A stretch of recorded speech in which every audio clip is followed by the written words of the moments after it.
আমার এই আঁকার কাজ দেখে হঠাৎ ছেলে ওই দিন মানে দুদিন আগে ফরমাইশ করলো যে মামাম তুমি প্লিজ আমার ওয়াটার বোতলে ক্যাপটাতে কিছু করে দাও। আমি বললাম কী করে দেব? ও বললো ঠিক আছে আমার পছন্দের দুটো কার্টুন ক্যারেক্টার ড্র করে দাও।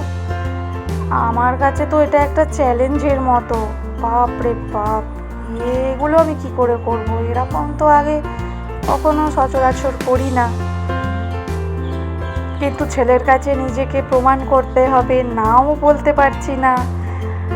তারপর ভাবলাম না না বলা যাবে না, ট্রাই করতে হবে, তো বসে পড়লাম।